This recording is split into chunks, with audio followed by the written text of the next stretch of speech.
Iniciando, então, as atividades da tarde, convidamos à mesa o professor doutor Paulo César Carbonari, que ministrará a palestra Direitos Humanos, Ambiente Escolar e Praxis Pedagógica. Um breve currículo do palestrante. É graduado em Filosofia pelo Instituto Béthier de Passo Fundo. É mestre em Filosofia pela Universidade Federal de Goiás e é doutor em Filosofia pela Unicinos. É professor do Instituto Superior de Filosofia Béthier, tem experiência na área de filosofia, com ênfase em ética e filosofia política. Atua principalmente nos seguintes temas: responsabilidade ética, direitos humanos, vitimização, organização social e participação popular. É militante do Movimento de Direitos Humanos e presidente do Conselho Estadual de Direitos Humanos do Rio Grande do Sul.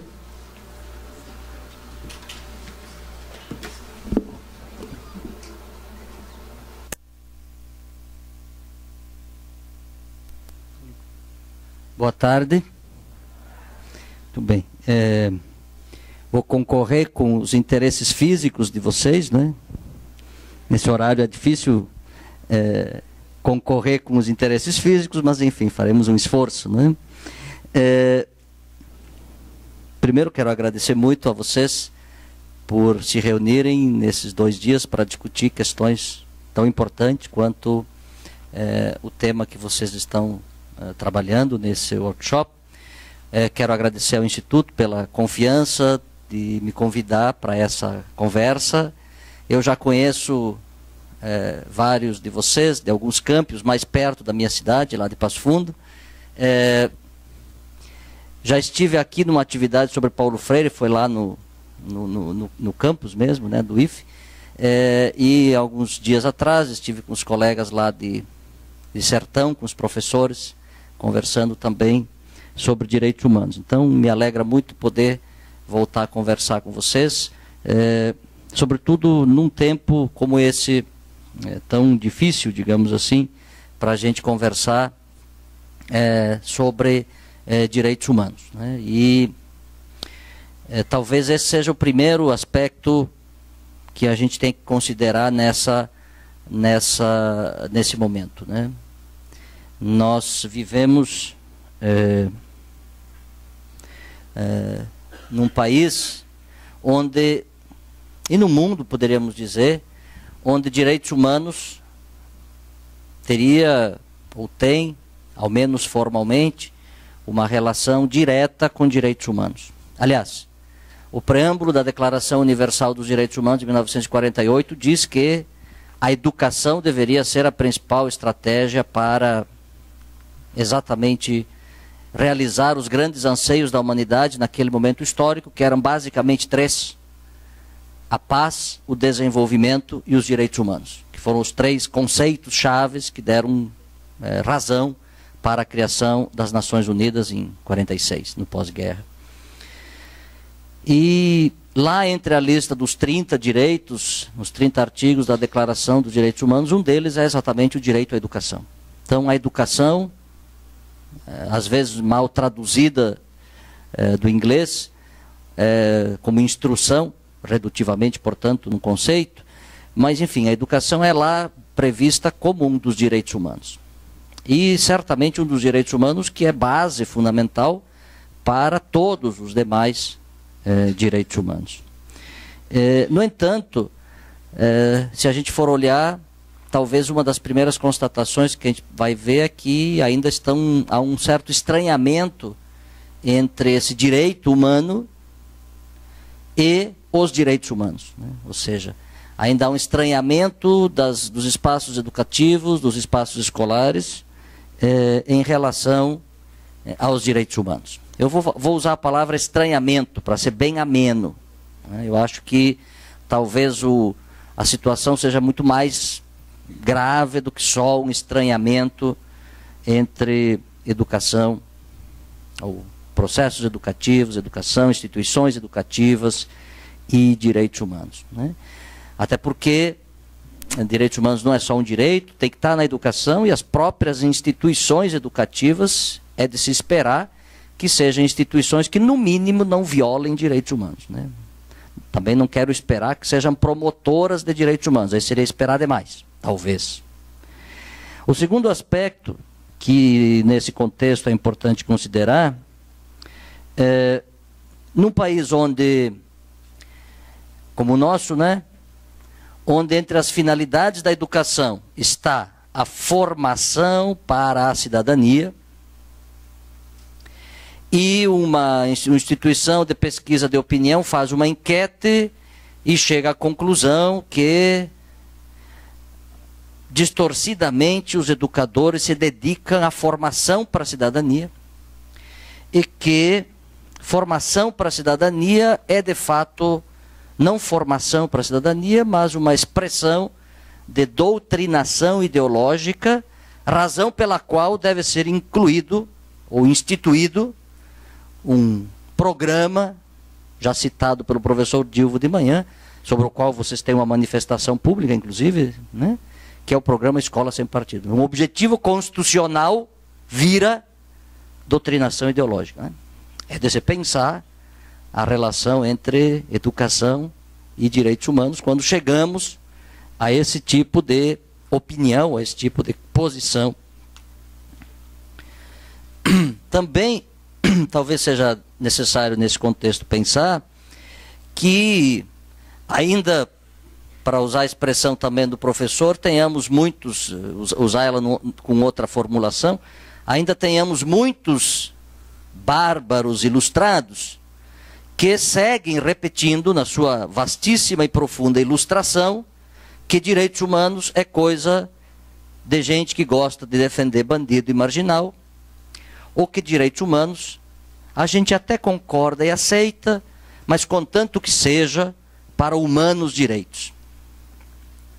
Num trocadilho cruel, não tem outro termo para falar humanos direitos, porque assim foi o que fundamentou o nazismo e todos os extermínios da história da humanidade, exatamente por isso, depois eu vou falar sobre isso. Então, enquanto muitos educadores e muitas educadoras ilustrados, muitos com pós-doutorado, continuarem rasteiramente acreditando ou pensando sobre direitos humanos dessa maneira, de fato estaremos muito longe de compreender a relação entre educação e direitos humanos, né? Para usar a mais recente ameaça estrutural, ou menos uma indicação de ameaça, aquela célebre frase formulada pelo promotor no dia de ontem, não é? Não tenho provas, mas tenho convicção. Estamos longe, certamente, de perceber que cidadãos desse tipo aprenderam alguma coisa de direitos humanos, mesmo que tenham feito curso de direito e sejam parte de carreiras jurídicas, e não importa aqui se a acusação é contra quem quer que seja, porque se agora é feita com convicção e sem provas contra Lula, o que se fará comigo, com você ou com qualquer cidadão que nem sobrenome tem e muito menos alguma visibilidade, né? Então, também esse é um outro dado para a gente notar quão estamos, de fato, talvez estranhados entre educação e direitos humanos, né?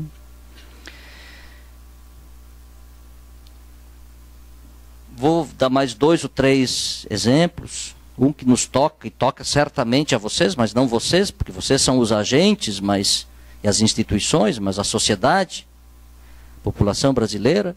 Essas propostas, ao menos em algumas áreas, por esse governo, que eu não tenho outro adjetivo para ele melhor, que não seja golpista, que propõe o congelamento dos gastos em saúde e educação para os próximos 20 anos, PEC 241. Se vocês já tiveram os cortes que foram ditos aqui hoje de manhã, imagine o que significa pensar a educação e a saúde no Brasil com congelamento dos gastos para os próximos 20 anos, que é o que provavelmente, a seguir do jeito que está, haverá de ser, infelizmente, aprovado. Vocês têm ouvido as notícias a respeito das questões da Previdência, ou dos direitos previdenciários, direitos dos trabalhadores, né? No qual se propõe que, exceto o que está na Constituição, o restante prevaleça o acordado sobre o legislado, portanto, não tem mais legislação, não tem mais validade alguma, se pode decidir no acordo, e evidentemente que no acordo desigual. O que configura objetivamente anúncio de retrocesso, e em termos de direitos sociais, há uma cláusula constitucional que diz que é proibido o retrocesso. Esse é um dos princípios básicos de direitos humanos, né? Proibir o retrocesso em matéria de direitos sociais. Não precisa fazer muita conta e nem muito esforço para saber que congelar gastos em saúde e educação por 20 anos, obviamente, significa retrocesso, porque sequer vai aumentar o vegetativo do aumento de população. Então, eu escrevi inclusive um artigo sobre isso. Aliás, se alguém quiser acompanhar as perdas de direitos, tem um site chamado Alerta Social, que publica todo dia as perdas que vão ocorrendo nos vários campos dos direitos. Difícil imaginar, ou concordar que um país que se propõe, ou que propõe esse tipo de medida, e tenho esperança que a sociedade não aceite esse tipo de medida, tenha conseguido aproximar direitos humanos de educação. E vocês aqui têm várias pessoas que atuam com NEABs, não é? E outros núcleos que lidam com questões da inclusão. Vocês sabem muito bem a dificuldade, o esforço que é a gente fazer com que uma legislação que já tem mais de 10 anos, como a Lei 10.639, exista de fato. Vocês sabem a dificuldade que é uma resolução do Conselho Nacional de Educação, que é de maio de 2012, portanto já tem 4 anos, que determina a inclusão de direitos humanos. Nessa mesma época, a resolução que trata da educação ambiental. O esforço e o estranhamento e o distanciamento. Vim esses dias de uma faculdade de pedagogia que está discutindo a reformulação curricular, e todos sabem aqui que também a última resolução sobre formação dos profissionais da educação inclui entre temáticas obrigatórias direitos humanos, portanto não é uma escolha, é uma obrigação, no caso comparada com a resolução de 2012, e lá se discutia a reforma curricular, e aí alguém com uma felicidade extrema chegou à conclusão que, bom, quem sabe a gente escreva na ementa da disciplina Fundamentos Sociológicos da Educação, que vai ter direitos humanos. Quando, na verdade, é de se esperar que direitos humanos não esteja só escrito, primeiro, e segundo, só na ementa dos Fundamentos Sociológicos da Educação, que em geral tem lá 2 créditos, quando tem muito, 4 talvez. É difícil acreditar que nós estamos próximos ou aproximando educação e direitos humanos. E por fim, num contexto no qual parece crescer o que tem sido classificado por alguns estudiosos de fascismo social, no qual aquilo que se acreditava ter superado e entendido como intolerável retorna. É evidente que hoje, num outro quadro, as pessoas reclamam mais, mas efetivamente ainda estamos às portas ou convivendo com práticas racistas, machistas, patriarcais, LGBT-fóbicas, né? Segundo a conferência LGBT recente, construiu essa terminologia para incluir todas as fobias das diversas orientações sexuais. Ou seja, ainda uma sociedade que tem dificuldade de lidar objetivamente com a diversidade.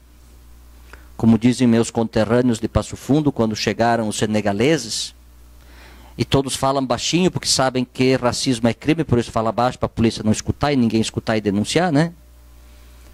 Esses não são que nem os nossos. Esses são pretos. Né? que é isso, né? Minha pequena de 6 anos, na final da da Olimpíada, que premia os concorrentes da maratona, sentados, ela, minha esposa e eu assistindo, e ela sai uma pérola absurdamente racista, diz o seguinte: vocês sabem que em primeiro lugar foi um queniano, segundo um etíope e terceiro um americano. Ela sai com o seguinte: papai, esse um não pode passar para esse outro? Eu perguntei: quem é este um? Aquele. O negro em primeiro lugar. E quem é o outro?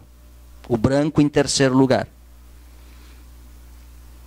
Eu nunca ensinei para ela ser racista, mas com 6 anos ela fez uma afirmação, que não tem outra classificação a não ser racismo. O que faço eu, pai, militante de direitos humanos, com uma menina racista dentro da minha casa?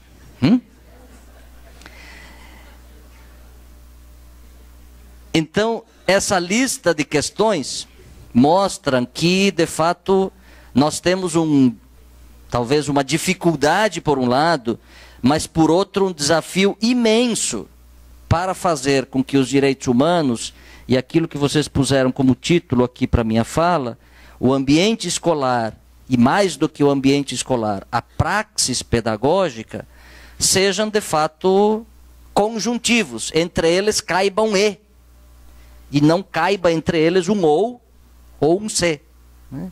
Que é o que muitas vezes a gente preferiria, que entre eles coubesse direitos humanos ou ambiente escolar ou práticas pedagógicas. Por um este ali tem uma força que ao mesmo tempo nos desafia a mostrar a distância que nós ainda temos a percorrer, salvas, obviamente, eu quero reconhecer aqui as fortes e enfáticas práticas que vocês têm feito, muitas eu conheço, nos institutos federais e particularmente no IFRS, no sentido de enfrentar essas questões, de trazer essas questões, e o fato de vocês se reunirem aqui para discutir questões desse tipo é objetivamente tomar esse problema à mão, né? Ou seja, dizer, bom, esse é um problema mesmo, não é um problema de vocês, não é um problema meu, não, mas é um problema da sociedade sobre o qual nós, como educadores, educadoras, nós como instituições, e sobretudo no caso de vocês como instituição pública, temos uma responsabilidade inescapável e intransferível, né? Reforçar essa conjunção, me parece ser o grande desafio, considerando esses poucos traços que obviamente não esgotam a complexidade do contexto social, político, econômico, cultural que nós vivemos, até porque não falei de um elemento chave que também se constitui estruturalmente como impeditivo dessa aproximação, que é exatamente o fato de vivermos numa sociedade de consumo, uma sociedade de classes, onde efetivamente direitos são tidos como, ou são entendidos como se fossem resultante de mérito ou de privilégio. E portanto, constituindo-se em privilégio. E não o reconhecimento do direito como condição, como elemento fundamental de realização do ser humano. As sociedades de consumo fazem isso. Elas nos fazem crer que eu tenho direito à educação porque eu mereço, eu fiz por merecer, eu me esforcei, então por isso eu tenho essa possibilidade, eu tenho direito à saúde, enfim, os vários direitos que a gente sabe, não preciso eu aqui elencar. E cada vez mais parece que essa lógica do mérito e do privilégio, numa distorção da ideia de mérito, se reproduzem como elementos característicos mais amplo, mais estrutural nas relações sociais, né? E por outro lado, obviamente, um processo de exclusão. Então, nesse contexto, falar de direitos humanos e falar de ambiente escolar e falar de praxis pedagógica é falar de uma questão difícil. Mas não é porque ela é difícil que a gente vai deixar de falar, muito pelo contrário. Talvez por isso a gente precise tomá-la como uma questão e efetivamente sobre ela sentar e conversar e revisar, inclusive, nossas próprias compreensões, nossas próprias práticas e nossos procedimentos. Porque quando a gente fala de direitos humanos, a gente está falando desses três aspectos. Das nossas concepções, das nossas práticas e dos nossos procedimentos. No sentido das concepções, né, todos nós carregamos um conjunto de ideias, compreensões, conceitos, que são fruto da nossa forma de vida, da nossa tradição cultural, do nosso jeito de compreender o mundo, da nossa família, dos nossos amigos, da comunidade de onde a gente vem, da formação que a gente teve, né? E das dinâmicas que a gente vai estabelecendo na relação com as outras pessoas. Isso vai conformando um conjunto de concepções, né? Que às vezes são crenças, outras vezes são convicções, nem todas elas, e nesse caso nem todas elas precisam de prova, né? Porque não são questão judicial, mas são aquelas que nos fazem ser o que nós somos. E sobre direitos humanos também nós temos um conjunto de compreensões. Refletir sobre essas compreensões, discutir essas compreensões. Eu fiz um exercício lá com o pessoal do IFE de Sertão, né, outro dia, e eu trabalhei com 20 diferentes concepções de direitos humanos, né, distribuindo num exercício que a gente fez lá com os professores. 20, mas não são só 20, são muito mais as possibilidades. Bom, isso significa, portanto, que nós temos alternativas para compreender o que sejam direitos humanos. Então, quem reduz direitos humanos naquelas duas visões que eu falei no início, não está discutindo as questões, não está levando a fundo uma compreensão de direitos humanos, está se apegando a algumas possibilidades, ou alguma possibilidade, nesse caso, a possibilidades bem rasteiras, né, de direitos humanos, né? E bem violentas também de direitos humanos. O segundo aspecto diz respeito a nossas práticas.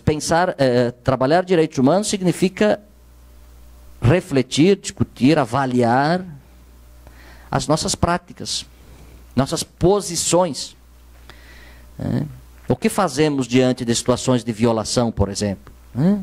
O que faz um educador, uma educadora cuja educanda chega na escola violentada sexualmente? O que faz? Faz de conta que não viu? Mas é que nós não podemos pôr nossa escola numa situação ruim, né? Nossa escola vai ficar falada se eu denunciar.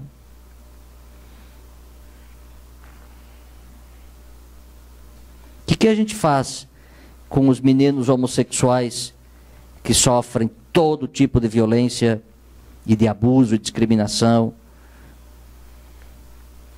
O que a gente faz com as meninas negras? O que a gente faz com as pessoas com deficiência? Enfim. Essa é a prática. Eu posso ter a teoria que eu quiser, né? E ela vai me orientar sobre o que eu vou fazer ou não na prática. Eu posso ter uma teoria linda de direitos humanos, mas na hora de enfrentar uma situação de racismo, eu me torno um negligente, me desapareço, não compareço simplesmente, faço de conta que não vi.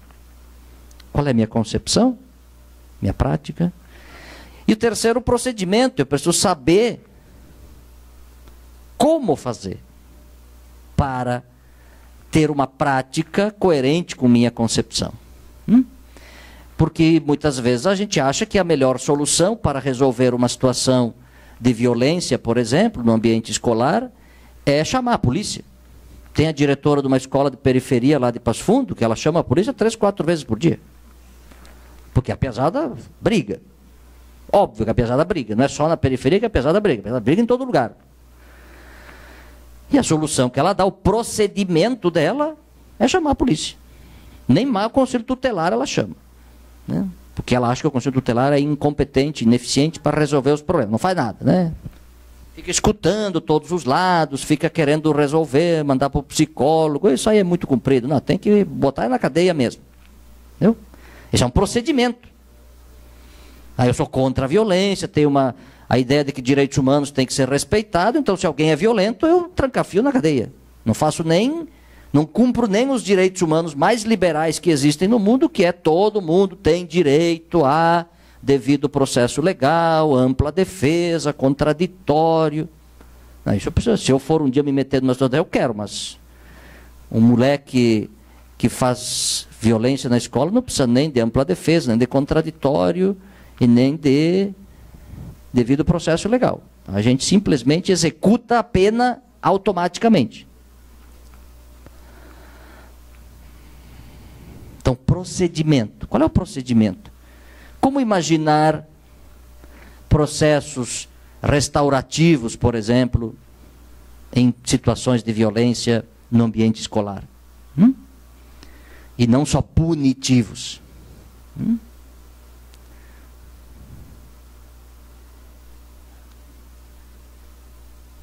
Enfim, trabalhar a compreensão de direitos humanos ou direitos humanos relacionados à educação é, portanto, trabalhar numa metáfora o corpo inteiro dos educadores, dos educandos, dos gestores, das instituições.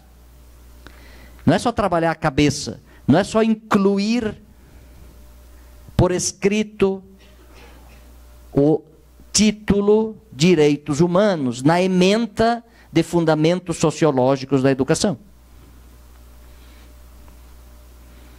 É discutir concepção, é prática, é procedimento.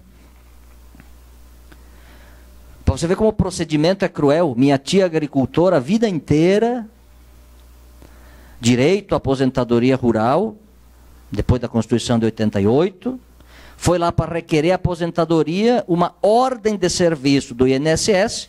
Para quem é do direito sabe, a ordem de serviço chama marginália, né? É a legislação menos importante. A Constituição diz que tem direito, mas a ordem de serviço dizia que, para que ela pudesse ter direito à aposentadoria, ela tinha que apresentar um documento que se chamava, acho que chamava, não sei se chama ainda, bloco de produtor. E ela não tinha bloco do produtor. Todo mundo sabe que as mulheres não tinham, e ainda não tem, boa parte delas, seu trabalho reconhecido como um trabalho de agricultoras. Elas, inclusive, no seu certidão de casamento ou de nascimento, as mulheres agricultoras não estava escrito agricultora, estava escrito do lar, né, ou doméstica. Então, ela não era agricultora, menos ainda ia ter um documento desse como um bloco de produtor que só era possível aos homens, porque, afinal, quem lida com o dinheiro, com a produção, são os homens. E, portanto, minha tia não pôde se aposentar porque a ordem de serviço dizia que ela tinha que ter o bloco do produtor e ela não poderia, portanto, se aposentar. Evidentemente, recorreu à justiça e conseguiu, por decisão judicial, 10 anos depois, se aposentar. Bom, vejam que é o procedimento, né? Ninguém tem dúvida, está certo, concorda, está lá escrito na Constituição que um agricultor familiar, uma agricultora familiar tem direito à previdência rural. No entanto, inclusive é um segurado especial, né? No entanto, a ordem de serviço, que é o procedimento, atrasa a garantia por 10 anos. Bom, isso é um exemplo, certamente, quem lida aqui no campo do serviço social e outras áreas sabe que a lista desses procedimentos protelatórios ou inviabilizadores para realizar direitos são os que mais existem, né?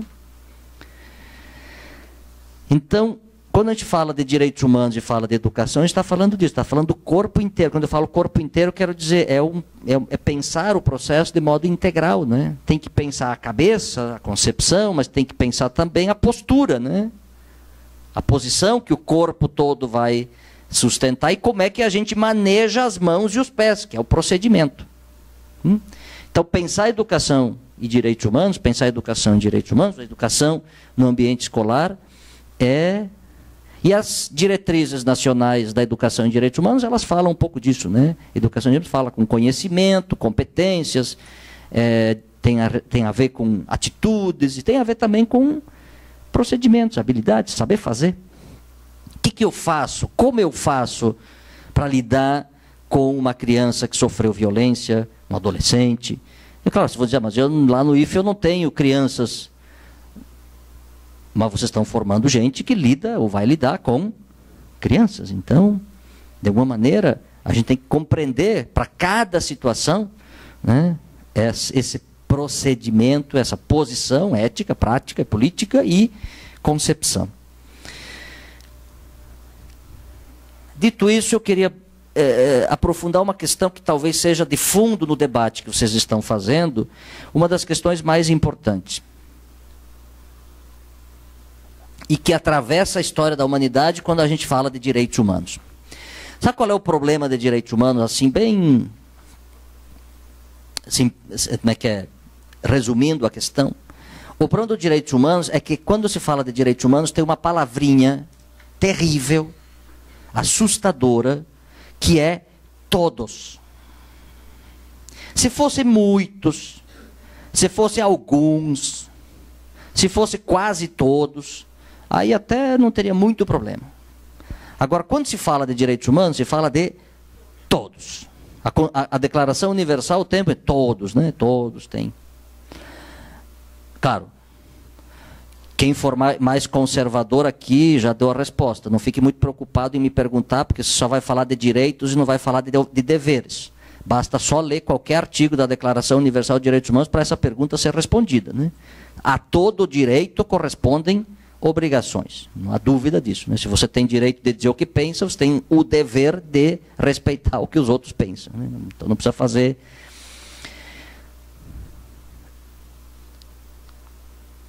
E também não dá para dizer que primeiro cumpra os seus deveres para depois exigir os seus direitos. Porque ninguém me pede se eu quero pagar ou não o ICMS na hora que eu vou comprar sabonete no supermercado. Ninguém me pede. Mas enfim, isso era só um rodapé. O que me importa refletir com vocês era a ideia do todos. Direitos humanos fala todos. Esse é um problema antigo na história da humanidade, terrível, porque a história da humanidade pode ser lida como uma história para tentar o tempo inteiro dizer quem é que cabe dos humanos na lista humana. Então, por exemplo, os gregos, no texto A Política de Aristóteles, diziam que mulheres, escravos e estrangeiros não são cidadãos. Não podem participar em condições iguais da vida política. Por isso a sociedade que fundou a democracia dizia, democracia é para os iguais. Perfeito, mas quem são os iguais? Os iguais são os homens gregos adultos. Mulheres, escravos, estrangeiros, crianças, obviamente, não são cidadãos. Portanto, não participam da vida pública. Eles são parte da vida privada, do oikos, da oikonomia. Por quê? Mulheres não são seres humanos? Como responde Aristóteles? São seres humanos. Mas a característica fundamental de um ser humano para eles era a racionalidade. E a racionalidade que está nas mulheres é uma racionalidade inferior à racionalidade masculina, porque as mulheres têm uma racionalidade que lhes permite saber conduzir a reprodução, mas não o espaço público de argumentação. Então as mulheres não sabem argumentar, elas não têm racionalidade para participar da vida pública, portanto. Elas têm racionalidade para fazer filhos e criar filhos e cuidar da casa. Isso lá no século IV a.C., não é hoje em dia, tá? Segundo, por que os escravos não podem participar da vida pública? Porque os escravos são a condição para que o senhor participe da vida pública. Então, o escravo, o senhor usa o corpo do escravo como forma de se livrar do trabalho. Então o escravo é como que parte do senhor, mas aquela parte do senhor que se dedica ao trabalho. E os escravos são humanos? Sim, mas eles são inferiores, porque a inteligência deles lhes permite apenas entender as ordens e cumpri-las corretamente. Eles não sabem discutir as ordens e nem dar ordens. Então eles têm racionalidade. São humanos, mas de uma humanidade inferior. Isso também só no século IV a.C. Vamos mais adiante. Vocês já ouviram falar uma expressão poder familiar? Poder familiar é o poder que os pais têm sobre os filhos, né? Tem pai e mãe que pensa exatamente como o Código dos Romanos, que dizia que não os pais, mas o pai, pater familia, o pai de família, tinha poder de vida e de morte sobre os membros da sua família. De modo que ele podia, se quisesse, matar. De modo que, por exemplo, se ele tivesse um filho, provavelmente os filhos deficientes, por exemplo, poderiam ser mortos sem que esta morte configurasse crime. O que vai formular uma figura clássica na literatura jurídica e política, que é o chamado homo sacer. Tem um livro de um grande filósofo político contemporâneo italiano, chamado Giorgio Agamben, cujo título é exatamente homo sacer. Ele vai mostrar que homo sacer continua até hoje. Essa ideia do poder familiar, a mulher já falei, vamos falar agora das crianças. Significa que as crianças são suscetíveis ao poder absoluto e despótico do pai. E por extensão, mais adiante, da mãe. Mas especialmente do pai. Quando se discutiu aqui no Brasil uma legislação sobre a lei da palmada, teve muito pai e muita mãe que invocou pater família para dizer que eu tenho direito absoluto sobre os meus filhos. Tem muito pai e muita mãe que diz, professor não pode bater, o tio não pode, mas eu posso. Pater família. Tem seres humanos, crianças, que não são humanos iguais do que os outros. Eles estão suscetíveis ao poder absoluto de outros humanos. Por isso esse negócio de dizer que criança e adolescente é sujeito de direitos, como diz a Convenção Internacional dos Direitos da Criança e Adolescente, e o Estatuto da Criança e Adolescente, a Constituição no Brasil, é um negócio absurdamente incômodo para pais e mães, e para professores que dizem que agora essa confusão da família, que ninguém mais põe regra, que a escola virou de bagunça, é por causa desse tal do ECA, que só deu direito para as crianças.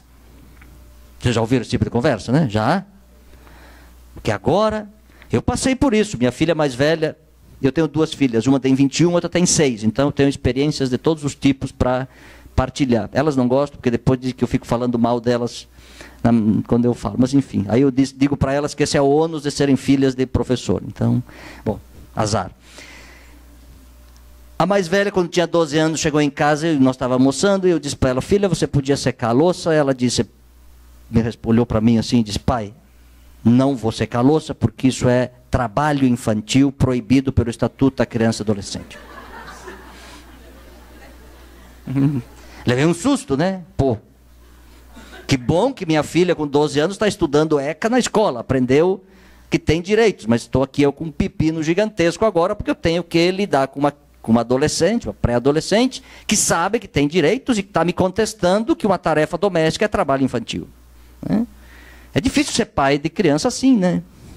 Difícil. Pô, haja latim para convencer, porque português não é suficiente, né? Bom, não vou contar o resto da história, porque como eu resolvi o problema, mas enfim, encontrei uma saída. Não sei se resolveu, mas acho que ajudou. Então, criança. Quando os revolucionários, quando os espanhóis e os portugueses chegaram na América, eles encontraram uns tais aqui, não é? Uns tais. Quem são estes? Quem são estes? Que depois eles chamaram de indígenas. Quem são esses? São gente ou não são gente? São suscetíveis de serem transformados em súditos de vossa majestade ou não? São suscetíveis de serem convertidos ao Santo Evangelho ou não? 1530 e alguma coisa, não me lembro mais exatamente a data, o Papa, meu xará, publicou uma bula dizendo, indígenas têm alma. Combinando entre nós aqui, ter alma naquela época significava ser gente.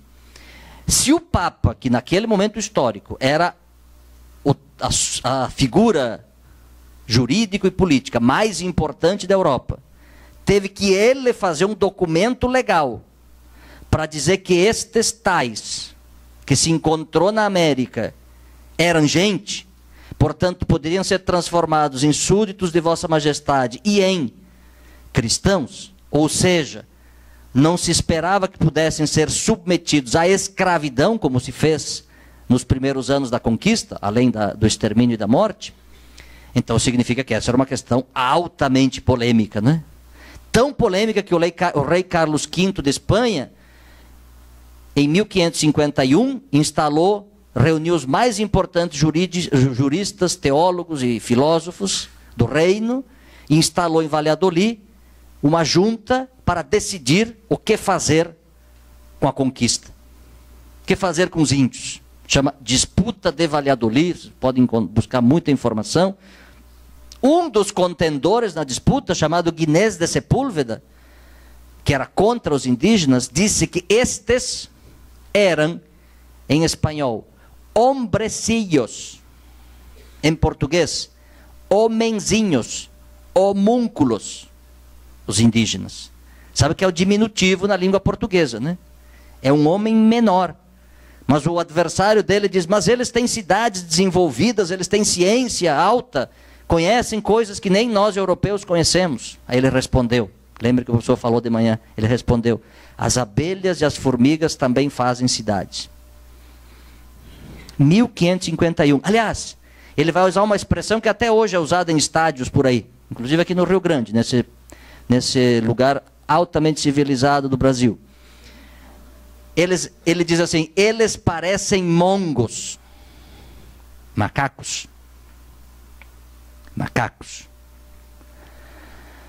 Mas por que negros africanos puderam ser escravizados? Só os negros africanos, os indígenas primeiro, mas depois se chegou à conclusão que não podiam, então. Por que os negros africanos puderam ser escravizados, mas só nas colônias? Não nas metrópoles, porque na Europa era proibida a escravidão, porque as mesmas metrópoles que não podiam ter escravos lá, podiam ter escravos nas colônias. Já se perguntaram? E que essa escravidão durou 300 anos, no nosso caso, último, aliás, a suspender a escravidão? Por que só os negros? É porque pesa sobre eles a maldição de Cam? Aquela maldição que no Êxodo, Noé, depois de ter sido pego numa situação indesejável por seu filho Cam, ele condena seu filho a ser despachado para a região ocidental e a ser servo do seu irmão, escravo do seu irmão, para o resto de seus dias. É por isso? Será porque Locke, o grande liberal, no segundo tratado sobre o governo civil, escreveu que os negros cometeram um crime de tal gravidade que a gravidade do seu crime teria como pena a morte. No entanto, a bondade e a clemência dos senhores brancos não lhes impuseram a morte, mas lhes cobraram prestação de serviços como pena pelo grave crime que cometeram. Olha que raciocínio genial para justificar a escravidão, né? São bandidos, por isso merecem ser escravos. Mas não são humanos iguais que os outros. Estou falando dessa lista para vocês perceberem que ao longo da história da humanidade, a humanidade o tempo inteiro foi discutindo quem cabe e quem não cabe entre os humanos. Então quando vocês discutem aqui inclusão, diversidade, essa discussão é de uma trajetória imensa e ela repercute sobre a palavrinha todos quando a gente fala de direitos humanos. Mas vamos lá, a Revolução Francesa, não é? Primeira Declaração Universal dos Direitos do Homem e do Cidadão, 1791. Olympe de Gouges dá uma lida naquilo e diz, mas peraí, mas esse negócio do homem que está escrito aí não está as mulheres. Esse homem ali não inclui o feminino. O que responderam os revolucionários franceses? As mulheres não cabem, não são iguais aos homens. Agora usando um argumento moderno, não mais aquele argumento dos gregos. Porque as mulheres não têm autonomia, a palavra-chave da modernidade, né? Autonomia. Por que as mulheres não têm autonomia? Porque elas não fazem a vida por si mesmas, elas dependem de seu pai ou de seu marido.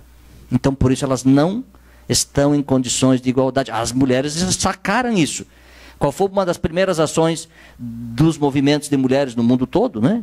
Foi procurar espaço no trabalho, né? Ah, bom, então se nós dependemos do nosso marido, do nosso pai, então vamos trabalhar que a gente vai ter o nosso dinheiro, não dependemos mais deles, né? Bom, você sabe o que resultou para as mulheres disso tudo.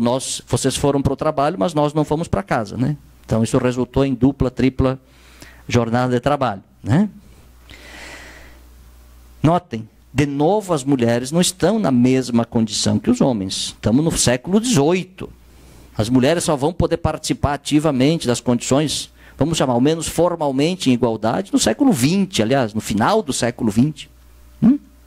Os negros serão apartados da vida social em vários lugares do mundo, até hoje, mas formalmente, na década de 60, nos Estados Unidos, se criou o movimento dos direitos civis, não é? Lembram de Martin Luther King? Quem é Martin Luther King? Sarah Parker e vários outros, né? Quem são estes? Pessoas, as panteras negras, né? Que dizem, peraí, negros e brancos são iguais. Se a Constituição diz que são, por que na vida real não são? Tem que ter banco de ônibus para negro e para branco, bar para jovens brancos e jovens negros. Apartheid na África do Sul, década de 90. Final dos anos 70, beijaço gay em Nova York, Stonewall. Primeira, historicamente assim entendida, primeira manifestação pública do movimento LGBT, no movimento gay no mundo, né? Pessoas com deficiência, sempre a vida inteira, maldição, pecado, condenação divina, esconder, não mostrar. Enfim, dei esses exemplos, tem outros, né? Vocês sabem que o Holocausto foi um grande exemplo para dizer, existem seres humanos efetivamente superiores, cientificamente comprovados como superiores, e por isso, todos os que não atingem essa condição devem ser eliminados cientificamente, para que não contaminem a pureza da raça superior.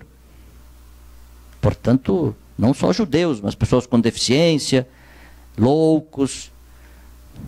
Sabe o que foi a eutanásia? Porque a gente fala dos campos de concentração do nazismo, mas a eutanásia do nazismo foi as pesquisas científicas do Mengele, né, com os gêmeos, por exemplo, né, aplicavam um medicamento num gêmeo e outro no outro para ver como eles reagiam, já que eles eram muito parecidos geneticamente, matava um, enfim, as mais brutais. Agora, né, semana passada, não faz muito tempo, né, e os muitos genocídios. Então, com isso eu quero dizer para vocês o seguinte, quando a gente fala todos em direitos humanos, esse é o problema do todos. Eu gosto de brincar, provavelmente vocês, boa parte de vocês tem uma formação cristã, eu também, nossa sociedade em geral tem uma formação cristã, mas a gente tem um pavor desse negócio do cristianismo, sabe por quê? Porque ele manda a gente esperar que no paraíso a gente tenha que se encontrar com os que estupraram nossas filhas, com os que mataram nossos entes queridos. Afinal, quem estava ao lado na cruz no dia da morte do nosso Senhor Jesus Cristo era um bandido que disse, Senhor, Senhor, e o Senhor disse, sim, tu estarás comigo no paraíso. Salve, salve. Haja paciência para aguentar, esse é todos. Haja paciência. Porque tem que aguentar esse todos até no paraíso, não só aqui. Né? Porque aqui a gente até dá um jeito, né? Mas no paraíso já é demais. Criar um inferno para esses que não prestam. Até porque quem decide quem vai para o paraíso ou não, não é a gente, né? Nos ensinaram na aula de catequese que quem decide isso é o Todo-Poderoso, portanto, por mais que a gente reze, faça penitência, faça procissão, faça tudo certo e bem feito, no final das contas, é Ele que vai decidir se a gente vai se encontrar ou não e em que lugar vai se encontrar. Estou sendo irônico assim bastante com vocês, mas no fundo a questão de direitos humanos básica, que é o debate que vocês estão fazendo, que é o difícil debate dos direitos humanos, é o debate do todos. Porque o todos inclui necessariamente o diverso. Porque Porque se todos fossem os iguais, tinha problema? Não.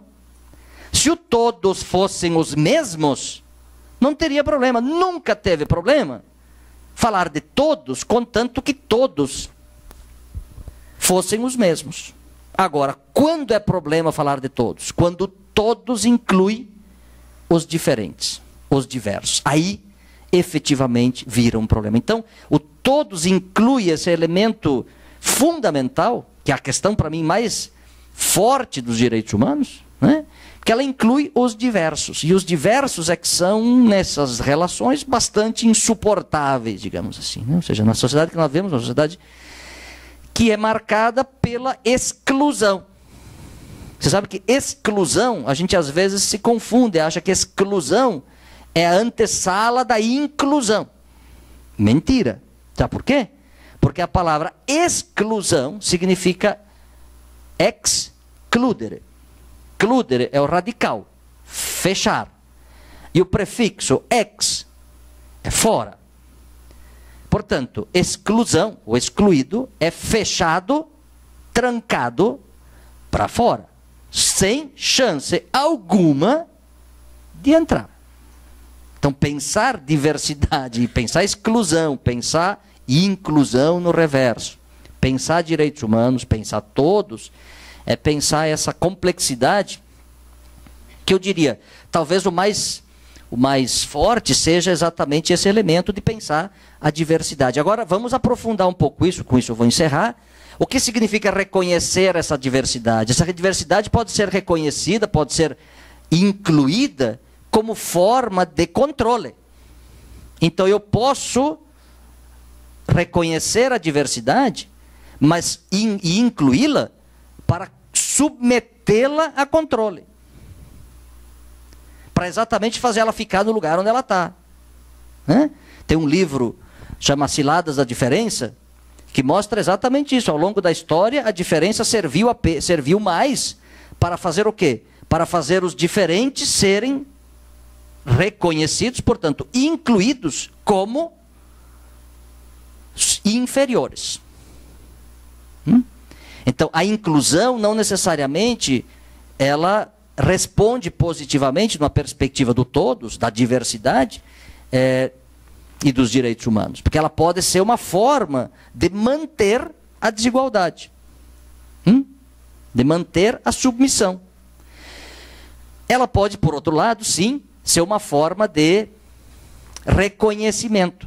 Mas reconhecimento pode ser um reconhecimento do tipo liberal. Ah, tá bom. Eu não vou discriminar, mas você fique lá e eu fico aqui, né? Vocês conhecem aquela máxima que diz: a minha liberdade vai até onde começa a liberdade do outro, né? Parece linda essa frase. É uma armadilha, porque significa que entre eu e você tem uma cerca, né? Eu vou ficar a minha vida inteira disputando para empurrar a cerca para lá e tu para empurrar a cerca para cá. Então, tu não é minha colega, tu é minha adversária. Porque eu tenho a cerca que nos separa, nós vamos competir aqui para pôr a cerca em algum lugar, né? O limite, até onde vai essa noção. Ao meu direito. O que é isso? A gente traduz com uma palavrinha legal, tolerância, né? Ah, tolerância é muito bom, mas a tolerância pode ser a tolerância que deixe lá, né? Ah, eu não concordo com homens frágeis e indefesos que, diante de mulheres tão sedutoras e felizes, tem como único recurso dar-lhe pau para que elas se tornem decentes. Em outras palavras, maridos que batem em mulheres, né? Coitadinhos, indefesos, sempre suscetíveis a mulheres, a Evas terríveis, e maçãs e serpentes, não é? Nós homens pobres, coitadinhos. Ah, eu não gosto, sou contra a violência doméstica, a violência de gênero. Mas não... Vou tolerar? Vou tolerar? É livre, né? Afinal, ele foi livre fazendo isso, né? Vou tolerar? Pais que espancam crianças. Enfim, não vou nem repetir porque vocês conhecem a lista. Tolerância. Legal a tolerância, mas a tolerância tem um limite. Tem um limite. Ela pode reproduzir práticas não muito tolerantes. Por outro lado, talvez a gente seja chamado a promover a diversidade. Aí talvez seja o nosso problema mais difícil de pensar em inclusão, que é promover a diversidade. Para que vocês gastam dinheiro no IFE? Vi ali uma série de materiais que vocês fazem, né? Pessoal que trabalha com tecnologia inclusiva, não é verdade? Por que vocês vão gastar dinheiro para que pessoa que tenha deficiência use teclado de computador? Para quê? Vamos combinar que não precisa, né? Para que gastar dinheiro público com essa gente? Para quê?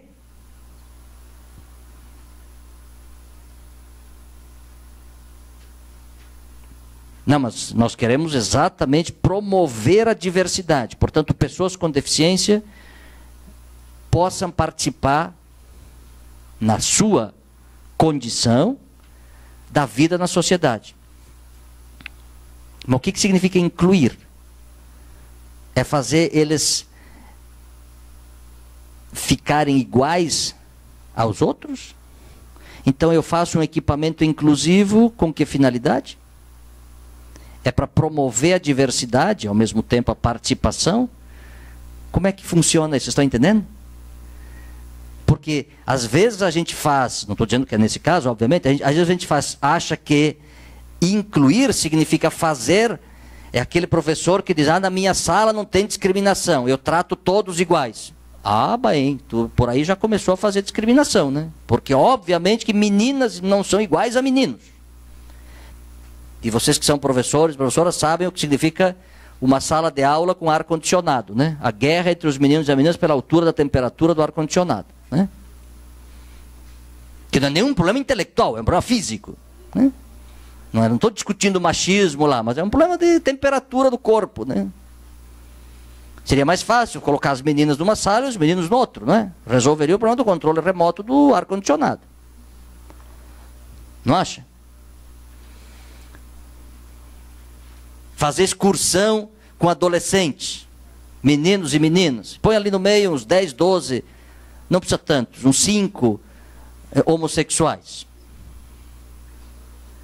Dá um trabalho, melhor não fazer. Esse negócio de diversidade é brabo, viu? Tem 3 deficientes, tem um cego, um cadeirante e um surdo. Pô, mas tem que ter um intérprete só para um, o texto em braille só para um, e uma rampa e uma adaptação inteira do prédio para um. Pô, carregue no colo, traduza. Está entendendo? Esse negócio de diversidade e de direitos humanos, portanto, e eu estou, assim, vocês sabem do que eu estou falando, porque vocês lidam com isso, né? Então eu estou me sentindo bem à vontade, porque essa é uma questão que talvez seja um dos grandes desafios, talvez seja não, é certamente a grande questão dos direitos humanos. Pensar o todos e a diversidade. Não diversidade como forma de igualação, de massificação, ou mesmo só de tolerância. Precisamos de tolerância sim, mas precisamos ir mais do que isso. A diversidade nos exige, e os direitos humanos nos exigem, esse todos nos exige lidar com a diversidade, porque isso remete para uma questão de fundo, que é a questão também da pluralidade, né? Da diversidade de compreensões, da diversidade de posturas, da diversidade de conhecimentos, enfim, todos esses aspectos. Então, acho que eu diria, essa questão está na nossa agenda, né? Todos, diversidade. E termino nesse sentido dizendo que, certamente, sob esse ponto de vista dos direitos humanos, a questão fundamental que está na nossa agenda é transformar a educação, cada vez mais e sempre, num processo fundamentalmente de humanização. E aqui eu vou me socorrer de Paulo Freire, que alguns dizem que é o pai desse descalabro de doutrinação ideológica, mas, enfim, azar o deles, eu acho que não é isso. Paulo Freire diz que o sentido fundamental da educação é realizar a vocação histórica e ontológica fundamental do ser humano. Qual é a vocação histórica e ontológica fundamental do ser humano? Ser mais. Ele usa essa expressão, né? Ser mais. Eu acrescentaria, ser mais humano. É para isso que existe a educação. Aliás, é para isso que existem todas as ciências, é para isso que existe a tecnologia, é para isso que existe o que fazemos. É porque queremos nos humanizar. Claro que não necessariamente, porque há quem, num sistema desigual e opressivo, haja no sentido contrário, que é de nos fazer menos, né? De fazer quem está embaixo já ir mais para baixo ainda, de quem está inferiorizado ser mais, quem está discriminado, quem está oprimido. Porém, eu prefiro acreditar que a tarefa fundamental da educação seja exatamente a humanização. E se é verdade que a tarefa fundamental da educação é a humanização, então imagino que não seja possível fazer isso sem direitos humanos, sem que a gente considere que nesse processo de humanização, a gente queira humanização que inclua a todos e todas e que seja feita exatamente como promoção da diversidade. Então, eu diria, esse me parece ser o elemento chave. Por isso eu estou para escrever um artigo provocado por esses debates da Escola Sem Partido, que já, ao menos o título já está pronto. Todas as ciências são ciências humanas. Que tem um libelo, né, entre ciências humanas e humanas. Todas, a matemática também é ciências humanas, né, porque afinal não existe matemática para as pedras, nem engenharia para os coelhos, né? Existe porque existem seres humanos. Portanto, efetivamente, todas as ciências, rigorosamente, completando a provocação que o professor Dilvo fez num outro sentido hoje de manhã, são ciências para a humanização. Toda a tecnologia faz sentido para a humanização. Então, eu espero que um dia vocês não precisem mais dizer que vocês estão, entendam bem o que eu vou dizer agora, que vocês precisem dizer que vocês estão desenvolvendo uma tecnologia específica que seja uma tecnologia inclusiva. Porque neste dia, só haverá tecnologia, toda a tecnologia, toda a ciência, necessariamente, terá que ser inclusiva. Bom, talvez seja um sonho, mas não temos o que fazer, ou talvez o que mais precisemos fazer nesse momento seja sonhar. Porque, como disse Galeano, referindo-se ao horizonte, traduzida por alguns como utopia, 2 passos dou em direção a ela, 2 passos ela se distancia de mim. 3 passos dou em direção a ela, 3 passos se distancia de mim. Para que serve então o horizonte? Para que serve a utopia? Para que serve então sonhar? Exatamente para isso, responde ele, para seguir caminhando. Muito obrigado.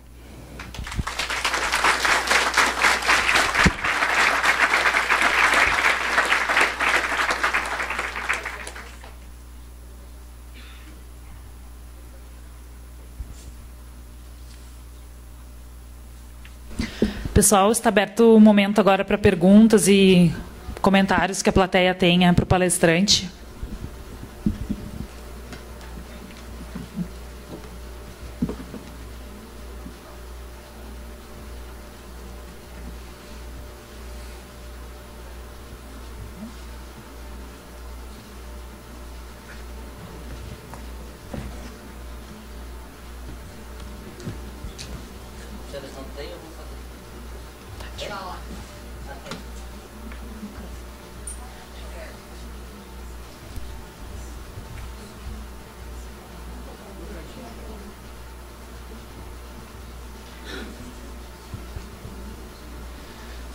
Professor, da sua reflexão, eu queria fazer não exatamente um desvio, mas eu acho que uma reflexão que trata de um tema que eu acho que nos provoca cotidianamente, né, que é o tema da violência. E, mais especificamente, no que diz respeito à cultura que nós vivemos, né, de uma cultura de violência.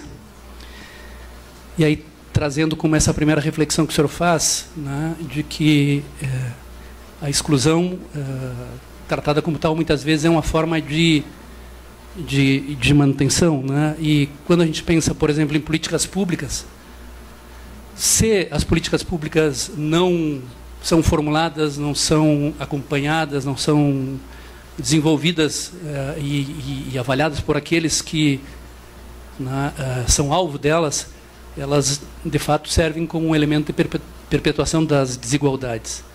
E eu associo esse tema justamente com o tema da violência, né? E justamente da violência que no cotidiano, que nos nossos dias hoje, se difunde de forma não igualitária, mas quase que democrática, né? Eu diria que democrático hoje é a violência, né, que ou encastela muitas vezes os ricos e os poderosos, né, tendo que viver num mundo paralelo, né, ou então democrático é o desejo, né, porque talvez seja esse o único elemento de identidade entre os desiguais que o senhor colocava. É possível ver, né, que o desejo de um filho da favela é talvez idêntico ao desejo do filho do Gerdau, só que a forma de acesso, né, e de chegar ao atendimento desse desejo seja bastante distinto. Eu vejo que a violência ela é decorrente, inclusive, de uma concepção hegemônica, né, de mundo, né, que sustenta esse elemento de desigualdade e que ela gera esse elemento que o senhor colocava, falando da tolerância, eu digo da intolerância, né? E nós vivemos tempos de intolerância. Nós vivemos tempos em que a violência cotidiana, que a incapacidade de tratar com o diferente, com aquele desigual que o senhor colocava, né? Que é justamente o todos, né?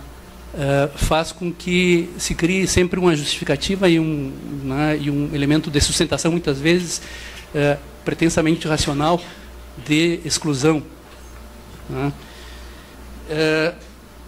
Acho que nós vivemos um momento em que recrudesce o pensamento conservador, né? Um pensamento que avança no sentido de tirar direitos, de eliminar direitos, né? E aí, né, uma outra reflexão que até gostaria que o senhor fizesse, quando o senhor fala das utopias, no final, tomando como referência o Galeano, talvez nós estejamos diante de um momento em que tem, né, uma hegemonia, né, de uma utopia, desse modo de construir o mundo hoje, que faz com que outras possibilidades, né, infinitas de utopia não se manifestem. De uma maneira ou de outra, né, talvez nas referências que nós tivemos, mesmo na Guerra Fria, com todas as limitações de outros projetos, ao menos tínhamos um elemento, né, de disputa de ideias, que hoje talvez não se tenham. E aí, tristemente, se vê que a ideia do Fukuyama, do final da história, talvez prepondere, né? Então, eu acho que pensar direitos humanos, pensar políticas públicas dentro de uma instituição como a nossa, é fazer com que todos nós, né, façamos uma reflexão, inclusive, das nossas relações no cotidiano, no dia a dia, dentro dos nossos espaços, e também, né, da forma de fazer com que essas necessárias políticas públicas sejam, de fato, construídas.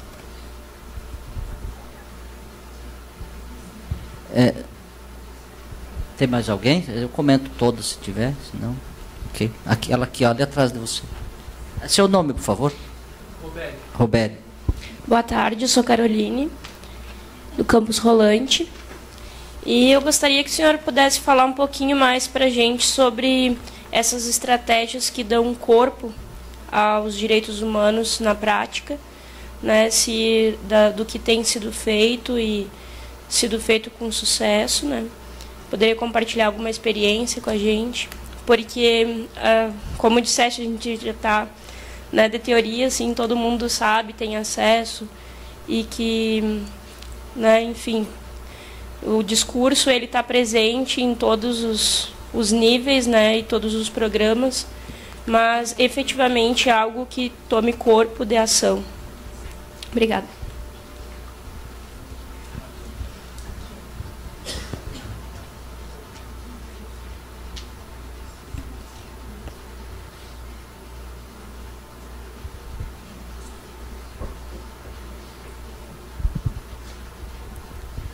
Boa tarde, meu nome é Everaldo. Primeiramente, eu gostaria de parabenizar, né, pelas palavras. Eu acho que esse momento, eu sou uma pessoa com deficiência, né, e antes de entrar na área pública, eu participei há muitos anos nos órgãos de defesa das pessoas com deficiência e vivenciei muito a vida social, né? Então, eu tenho uma visão bastante polêmica e eu gosto muito de ouvir, né, pessoas como você, assim, que tem uma visão bastante filosófica, bastante rica, né, em detalhes, e que me parece que hoje o ser humano ele precisa muito disso, ele precisa aprender a pensar, aprender a sair de seus conceitos, dos seus dogmas fechados, né? Porque a gente se depara, se a gente for ver mesmo, questões do passado se refletem no presente de uma forma tão igual, né? Que parece que o ser humano não aprende a pensar, não aprende a conviver com as diferenças, não aprende a ver diferente. E às vezes chego até a pensar que o ser humano, acho que ele não é racional.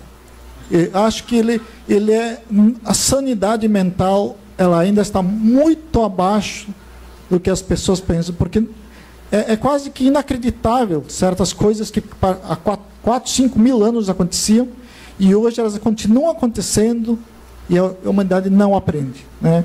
Por exemplo, a questão de se uma pessoa perder um dedo de uma mão, ela se torna inútil. Ela se torna como as pessoas parecem que colocam que o cérebro, que a inteligência, que a capacidade está num dedo de uma mão, e não na capacidade da pessoa.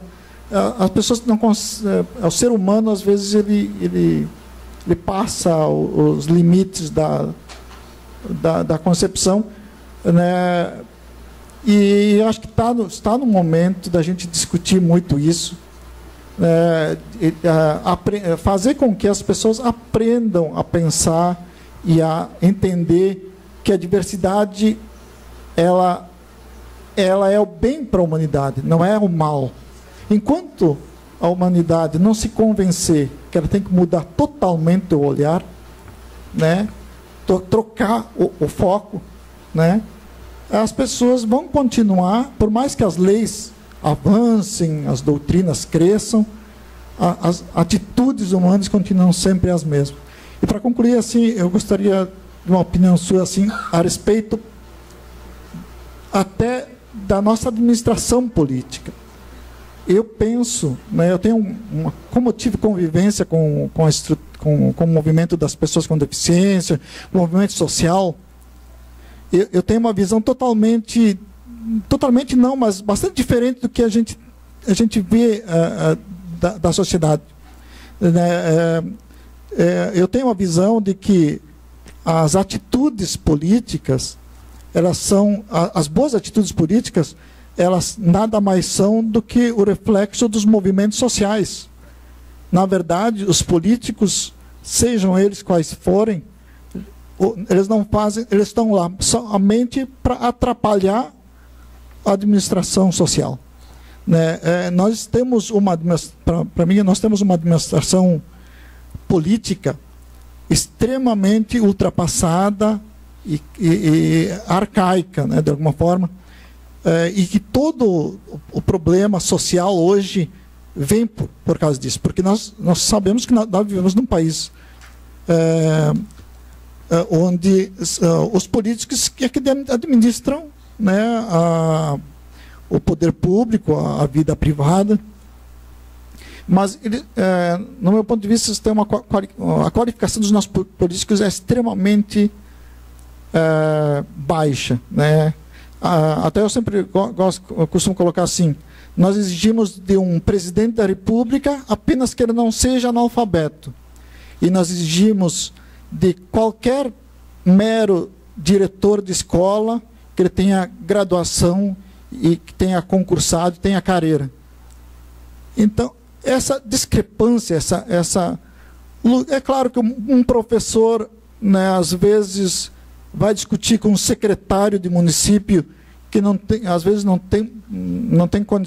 tem muito pouco conhecimento, há uma discussão inócua, vazia, né, E eu penso que a solução para isso é o fortalecimento dos movimentos sociais, né?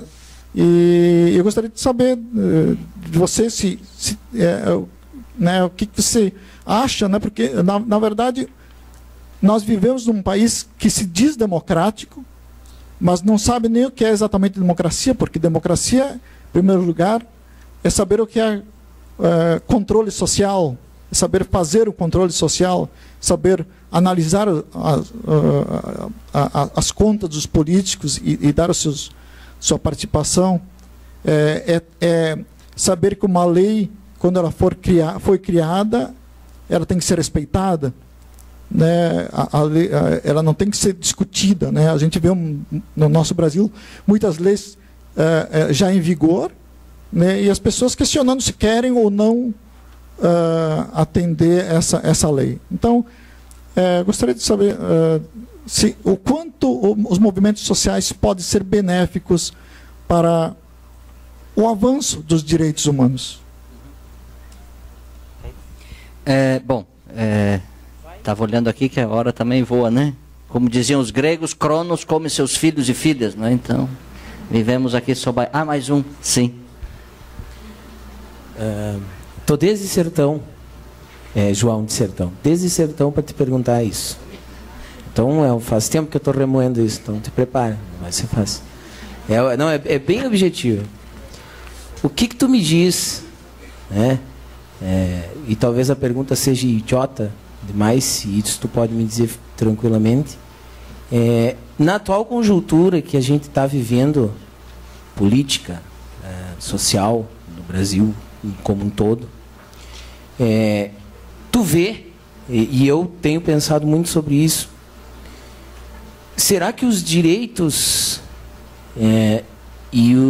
eu digo mais direitos porque muitas vezes a gente se esquece dos deveres, será que os meus direitos e os direitos dos outros, apesar de estar escrito bem claro o que é de direito, o que é de dever, não está acontecendo talvez na sociedade, e eu me incluo nessa, uma retomada do pensamento do que é direito meu? O que é meu direito? Sendo que nós vivemos uma situação onde é um sobe e desce, uma conjuntura política que a sociedade já não... Há possibilidades de, se você se posiciona, você vê o certo num lado. Se você não se posiciona e você fica posicionado para outro lado também. Então tem dois lados se debatendo. E será que esses direitos eles já não estão sendo revistos? Isso aqui não é... Eu pego uma coisa aqui, eu pego uma coisa lá, não me acontece nada.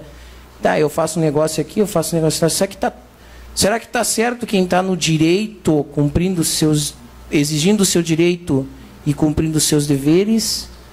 Ou será que talvez está certo quem não está achando mais direito fazer direito e esquecendo dos deveres?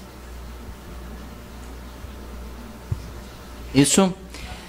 Bem, eu não vou responder, vou apenas fazer alguns comentários, não porque eu não queira responder, mas como vocês têm uma agenda, né? Já são 3h30, né? Então, adoraria continuar conversando e não teria problema, mas enfim, infelizmente o tempo é isso. Robert, né? Robério, perdão, desculpa, anotei mal aqui. Robério. Sim, eu rapidamente vou dizer, a violência é uma questão de fundo, eu acho que exige uma reflexão muito séria nas sociedades contemporâneas e eu não sou partidário da tese do Pinsky, aquele americano que diz que a humanidade reduziu a violência.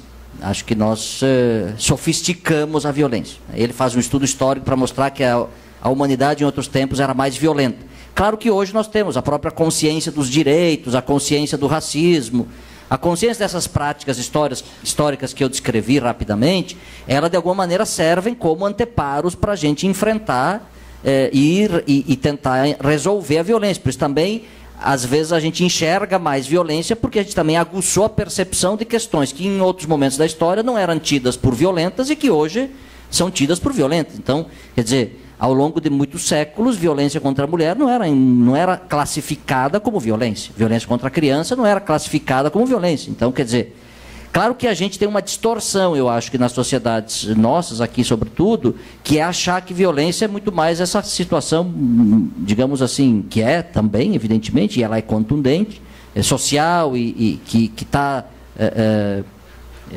produzindo uma figura sociológica que eu sempre provoco os sociólogos, porque eu acho que a gente tem que estudar essa figura sociológica que se chama bandido, que não existe em lugar nenhum, porque ela não é uma figura sociológica, mas ela existe no cotidiano.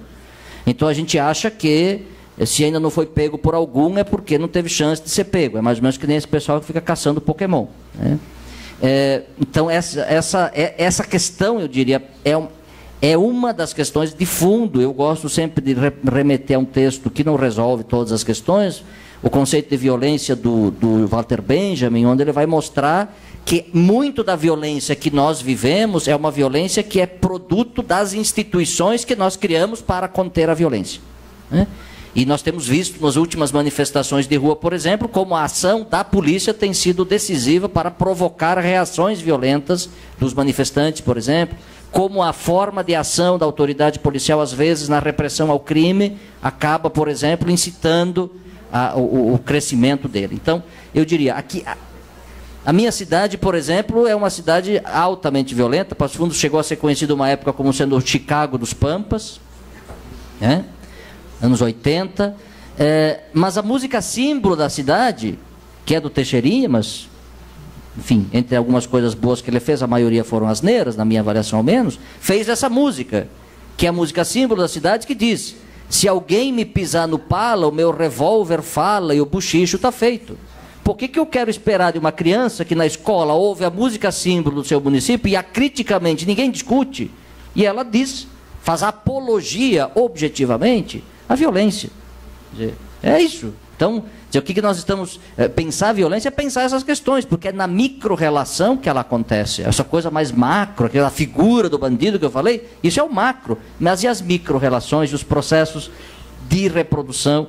Enfim, então eu concordo contigo. Há uma cultura e, sobretudo, eu diria, em sociedades de consumo capitalistas, há uma questão que a gente precisa refletir, que é a discussão sobre o que significa uma palavrinha no sentido pedagógico, que é a palavra não.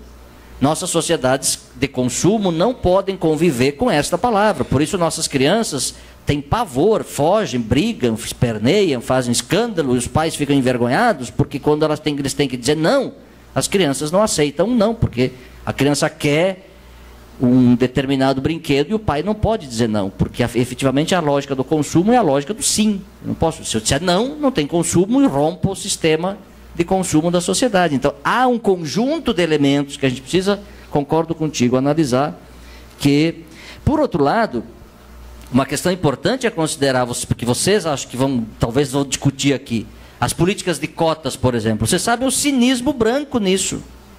Tem turma com cota no curso de medicina, o Dilma não falou de manhã, mas tem estudos que mostram isso. Tem curso de medicina com 20% de alunos cotistas negros, que se você olhar fenotipicamente, não tem um. Cinicamente, os brancos estão se passando por negros, para ocupar as vagas dos negros. Não tem outro nome para uma prática desse tipo. Mas nós precisamos, como política pública, enfrentar essa situação. O debate sobre a autodeclaração, que vocês devem conhecer bem, um IFE colega de vocês, do Pará, vocês devem ter visto o que fez a semana passada. Tudo bem que voltaram atrás, mas é simplesmente voltar a práticas do tipo lombroso do direito penal do século XVIII, XIX. Quer dizer, imagine se nós vamos fazer um catálogo para fenotipicamente pontuar alguém, porque ele é negro ou indígena ou qualquer coisa do tipo, né? Então, claro, se a autodeclaração não é suficiente, mas então como a gente enfrentar esse problema de uma forma... Enfim, há discussões, vocês conhecem isso, mas esse é um debate importante a fazer. Nós temos que enfrentar essas questões, porque senão a gente não enfrenta o racismo objetivo, né? Que não é outra coisa. Alguém que ocupa uma vaga de cota de negro numa instituição de educação superior, para mim não tem outro nome, é racismo com outro nome, porque ele está simplesmente tentando sabotar uma lógica. Enfim, então, concordo, acho que há vários aspectos que a gente poderia desdobrar aqui na questão que você levantou, sobretudo aqui em relação ao tema da violência, e atenção, porque ao mesmo tempo que nós somos uma sociedade que cresce em intolerância, ela proporcionalmente cresce em tolerância com intolerâncias. Ou seja, ela cresce tolerando práticas que seriam intoleráveis, seriam inaceitáveis. Então, essas questões são um debate bastante difícil que, infelizmente, e claro, esses produtos todos na história da humanidade são produtos de alta inteligência, viu? Alta racionalidade, alta ciência. Quem desenvolveu o gás para matar pessoas, que primeiro se matava com escape de Volkswagen, não é? Sabe que os campos de concentração começaram a matar judeus assim, colocavam eles confinados numa sala, botavam um carro e recolhia o escape do carro e fazia as pessoas morrer por asfixia. Mas se desenvolveu a indústria química, os mais altos químicos desenvolveram um gás chamado Zyklon B, que era muito mais eficiente para matar. Mais eficiente, olha, para matar é preciso ter eficiência. Isso, mais humano. As pessoas sofriam menos. Portanto, uma morte mais humanizada. Olha o contrassenso. Quando inventaram as prisões, Foucault diz isso, né? Quando se inventaram as prisões, foi para humanizar a pena, porque as penas antes eram cruéis e degradantes. Tanto assim que, a partir daí, se passou a dizer que condena-se as penas cruéis, desumanas e degradantes. Por isso a gente põe a pessoa numa prisão. Olha, então, esse negócio da humanização, da humanidade, da ciência, da razão. Olha, nós temos um passivo aqui gigantesco para conversar, porque muito do processo foi feito exatamente com os mais altos e instruídos cérebros e bem formados técnicos. Então, Adorno tem um texto belíssimo sobre isso, né? Como educar depois de Auschwitz, né? Acho que vale a pena a gente se deixar tocar por ele. Carolina, sim, tu me pedes sugestões, eu te diria o seguinte, e já com isso, em parte, respondo também para o Eliel, né? Everaldo, eu diria o seguinte, os direitos humanos na história da humanidade foram, primeiro, ausência de direitos.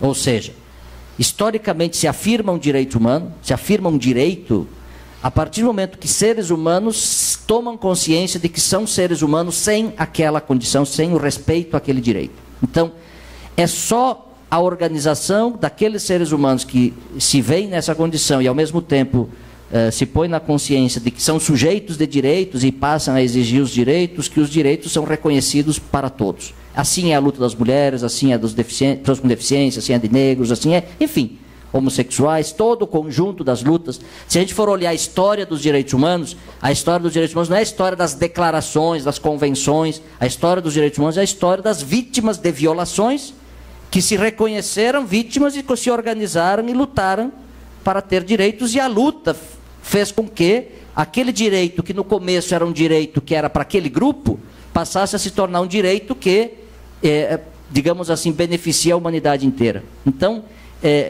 eu diria, aqui, traduzindo em termos práticos, eu acho que a principal ação em termos de direitos humanos é, primeiro, a gente fortalecer os sujeitos de direitos, né? Fortalecer aquelas pessoas que sofrem a violação, são vítimas da violação, portanto, ajudá-las no sentido, ajudar aqui não no sentido paternalista, mas no sentido de avançar na sua organização e na sua luta. Organização e luta, para mim, são duas palavras-chave para a gente pensar a ação prática em direitos humanos. Se a gente ficar tratando as questões no caso individual, sozinho, a gente não vai resolver. Claro que tem que tratar o caso individual, né? Um caso, às vezes, bem tratado, ele pode repercutir sobre todos os outros.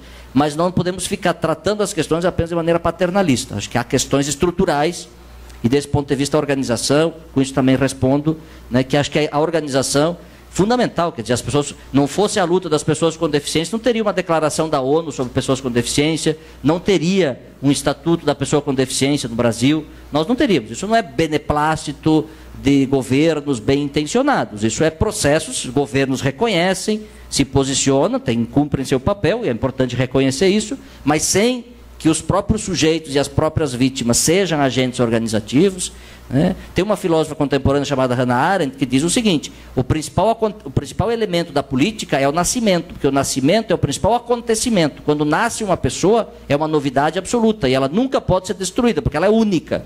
Bom, se isso é verdade, então, eu traduzindo, eu diria, o ato político mais importante é aparecer. Aparecer. Ou seja, sem aparecer não tem sujeito, não tem política, não tem direitos humanos. Então, aquilo que alguns chamam de visibilidade, eu usando a expressão da Hannah Arendt, chamo de aparecer. Então, se tem uma tarefa prática para a gente como educadores, como... Não é esconder as pessoas com deficiência, não é esconder os negros, não, porque a pessoa levantou, essa sua afirmação é racista. Pois que ótimo, vamos agora discutir o que é racismo, né? Ou seja, o conflito, a exposição, o não mascaramento das diferenças e da diversidade, das opiniões diferentes, né? Porque às vezes a gente na sala de aula, para não se meter em confusão, para não gerar suscetibilidades, para não ter problema, a gente, não, vocês têm uma divergência, mas depois vocês resolvem, né? Vamos tocar a aula. Não, vamos parar a aula, vamos discutir a diferença, vamos enfrentar essa diversidade, às vezes práticas e afirmações racistas, vamos desconstruir isso, vamos construir uma reflexão que permita pôr essas questões no debate. Então, eu acho que isso é uma forma de educar para a luta, educar para a organização, educar para a resistência, né? E não para o faz de conta. Né? Porque toda vez que a gente deixa de enfrentar um conflito e uma discriminação, um racismo explicitamente, a gente está colaborando para reforçar a sua permanência e a sua reprodução. Então, eu te diria, inclusive respondendo aqui, por exemplo, acho que os movimentos sociais sim têm um papel importante desse ponto de vista. Né? Eles têm um papel no sentido de organizar essas pessoas, ou as pessoas nessa luta de resistência. Eu diria, além do mais, infelizmente o Estado e as instituições não foram feitas para garantir direitos humanos. Então, há uma luta imensa para transformar as instituições. O Ministério Público, por exemplo, que na Constituição, o Constituinte, o povo brasileiro, portanto, deu a eles o poder de ser o guardião dos direitos humanos, quem mais criminaliza movimentos sociais, quem mais criminaliza lutas no Brasil inteiro é o Ministério Público. E acho que temos que rever essa questão. Quer dizer, não estou querendo aqui sugerir que tem que controlar, mas no mínimo, porque a continuar dessa maneira... não serão só grandes lideranças políticas que seguirão criminalizadas por convicções. Serão muitas lideranças e muitos desafetos que certamente serão denunciados por alguma convicção. Então, acho que isso é um debate também, do ponto de vista das instituições, nós precisamos fazer em termos de direitos humanos. Você não me falou o nome lá de Sertão, cadê ele? João? Sim, João, veja bem, o que você me levanta, eu não sei se eu lhe entendi bem, mas eu diria o seguinte: acho que há um debate a ser feito na sociedade brasileira que é, efetivamente, a gente aprofundar essa compreensão mais a fundo de direitos humanos. Né? É preciso conversar muito sobre isso, porque, por exemplo, não existem meus direitos, porque os meus direitos são exatamente os mesmos que os seus. Então, essa história de privatizar os direitos é um problema, por exemplo, que eu não tenho agora como desenvolver. Por outro lado, também achar que alguns têm, os outros não. O cara cometeu um crime, então bandido bom é bandido morto. Isso é um retrocesso. Voltamos à lei do talião, é olho por olho, dente por dente. Eu sempre me lembro de citar aqui o caso do debate sobre a pena de morte entre Hélio Bicudo e Amaral Neto no início dos anos 90. Amaral Neto disse para Hélio Bicudo, discutindo pena de morte, o Amaral Neto disse: doutor Hélio, eu quero ver se a sua filha for estuprada, se o senhor não vai defender que o bandido seja morto. E o doutor Hélio disse para ele, em resposta: e eu queria ver se eu queria ver se fosse o seu filho o estuprador. Em outras palavras, ninguém de nós está livre nem de ser uma coisa e nem de ser a outra. E se alguém não tiver pecado, como disse nosso Senhor Jesus Cristo, que atire a primeira pedra. Acho que vai faltar pedra, ou não, vai sobrar pedra, porque não vai ter ninguém para atirar. Então, efetivamente, esse é um debate que nós precisamos fazer ele com tranquilidade, com calma, e não achar que o problema é o excesso de direitos. Nenhuma sociedade nunca teve problemas ao longo da história por excesso de direitos, e por excesso de democracia, ou por excesso de poder dizer o que as pessoas pensam. Os únicos problemas na história da humanidade foram quando as pessoas tiveram seus direitos restringidos, sua capacidade ou possibilidade de dizer o que pensa restringidos, ou a democracia cerceada. Isso é problema. O contrário nunca foi problema. Então, acho que a questão de fundo aqui é: vamos promover a humanização ao máximo. Eu queria, antes de terminar, já passou o tempo, eu queria propor uma coisa, mas antes tocou aqui uma música, que eu não vou ter condições de tocar não, porque o tempo se foi, mas eu quero que vocês ouçam ela num momento qualquer, porque ela é fundamental. É aquela música da talvez ela ponha agora para começar, da Clara Nunes, não é? Pode pôr rapidinho, pessoal, só usa um pedacinho. No demais, muito obrigado, viu, pela oportunidade. Espero ter colaborado com esse debate, que é difícil, mas necessário, e parabéns por vocês estarem fazendo, não só o debate, mas também ações concretas nesse processo.